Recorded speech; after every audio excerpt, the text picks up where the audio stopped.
Assalamualaikum warahmatullahi wabarakatuh. Saya Hadianti, NIM 23303032, kelas Teknik Sipil 3A dari kampus Politeknik Dewantara.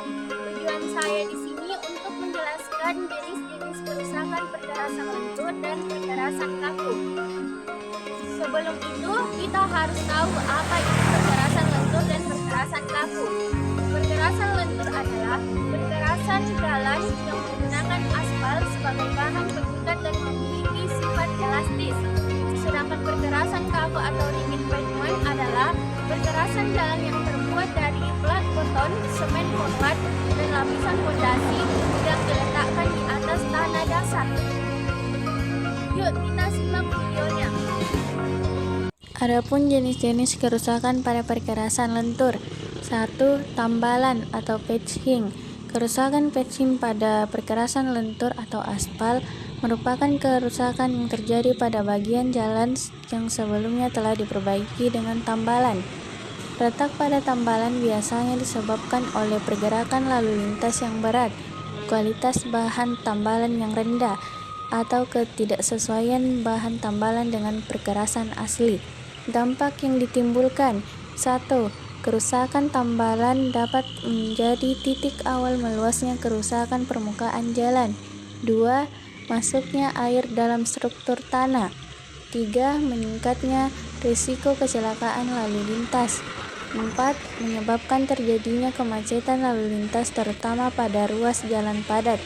Perbaikannya. 1. Gunakan material tambalan dengan kualitas baik dan sesuai dengan kondisi lingkungan.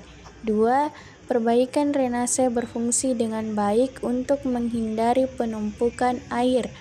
3. Pemadatan yang optimal. Pastikan pemadatan dilakukan dengan alat yang sesuai untuk mencapai kepadatan maksimum.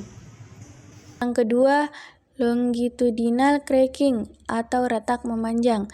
Retak memanjang adalah jenis kerusakan pada permukaan jalan aspal yang ditandai dengan adanya retakan yang sejajar dengan sumbu jalan atau arah penghamparan.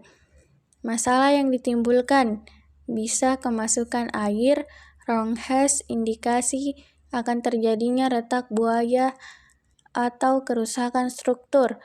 Perbaikannya, melakukan pemeliharaan rutin dan berskala, membatasi beban kendaraan sesuai dengan kelas dan fungsinya, menjaga muka air tanah agar tidak masuk ke lapisan perkerasan.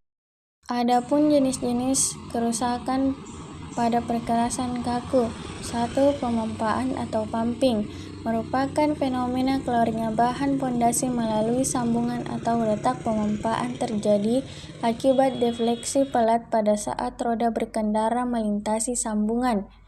Kerusakan pumping pada perkerasan kaku terjadi akibat akumulasi air di bawah pelat.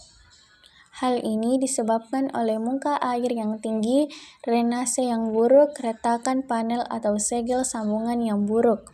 Perbaikannya, kerusakan perbaikan kaku tergantung pada tingkat keparahan dan luas kerusakannya. Perbaikan ini berupa penyelan retakan hingga pengganti pelat secara menyeluruh. Yang kedua, retakan melintang, transverse crack, yang terjadi pada arah lebar perkerasan beton dan hampir tegak lurus. Sumbu jalan retak melintang pada perkerasan kaku adalah retakan yang meluas melintasi perkerasan jalan dengan sudut yang tegak lurus terhadap garis tengah perkerasan. Penyebabnya 1. Kesalahan pengecoran. 2. Lebar sambungan yang tidak memadai. 3. Panjang panel yang terlalu besar. 4. Tulangan yang tidak memadai.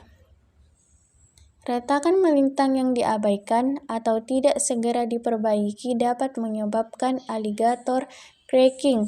Alligator cracking dapat menyebabkan air pada permukaan mudah menyerap sampai ke tanah dasar yang akhirnya memicu terbentuknya shopping dan depression. Itulah tadi jenis-jenis kerusakan perkerasan lentur dan perkerasan kaku. Dengan memahami berbagai jenis kerusakan jalan ini, kita jadi lebih paham mengapa jalan bisa rusak. Ayo kita bersama-sama menjaga jalan agar tetap nyaman dilalui.